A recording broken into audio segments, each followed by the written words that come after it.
Me he dedicado a la gestión de entidades sin ánimo de lucro, fundaciones fundamentalmente, y sobre todo fundaciones de tipo cultural, educativo, con un componente siempre internacional. Sí que he tenido algún episodio curioso de temas de sueldo, ¿no?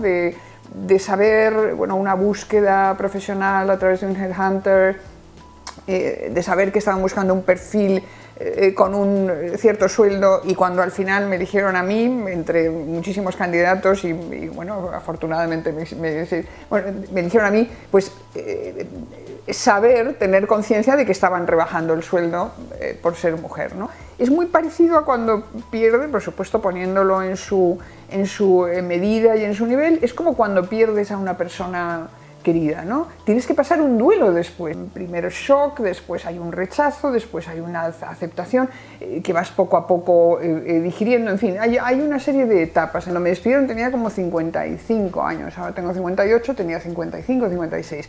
Entonces, bueno, había voces, algunos incluso bien intencionados, ¿no? Entre amigos, decían, bueno, pues ya déjalo ya, total, no sé qué, puedes ya dedicarte a otra tal, no sigas.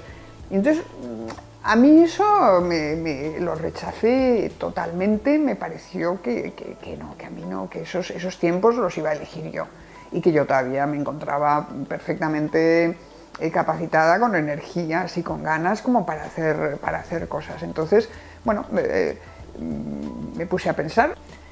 Yo siempre también he tenido una vocación ahí latente, que siempre sabía que iba a escribir, no sabía ni cuándo, ni cómo, ni qué iba a escribir, pero sabía que iba a escribir. Cómo sobrevivir a un despido, que lo que quiere es ordenar un poco en esa maraña de las herramientas que existen para buscar trabajo, tratar de ordenar un poco y decir, bueno, esto es lo que tienes que hacer. Entonces hay una primera parte que es un poco más, analiza más los aspectos más psicológicos, sociales y tal, de la situación, del proceso un poco que la persona tiene que ir pasando, y luego es un libro muy práctico, o sea, en su mayor parte es un libro práctico que explica, pues eso, básicamente los recursos que hay, las herramientas que hay, y cómo pienso yo que deben utilizarse. Bueno, a mí escribir esos relatos también me gustó muchísimo y lo pasé estupendamente escribiendo. Luego empecé el viacrucis de encontrar editor, que tampoco es fácil, y bueno, y por fin encontré esta editorial Salto de Página, que son estupendos. Yo creo que volví a recuperar la confianza en mí misma a base de decirme a mí misma que yo podía, que tienes que dejarte ver, tienes que seguir en contacto con la gente. Hay unas cifras impresionantes, creo que son el 60 o el 70% de los trabajos hoy en día todavía vienen a través de contactos, lo cual no significa, no son enchufes, son contactos, ¿eh? No son necesariamente el amigo de tu padre que te va a enchufar, no, eso no son los contactos son gente que conoces de antes. Analiza cuál es tu situación con una mente muy abierta, con imaginación, con capacidad de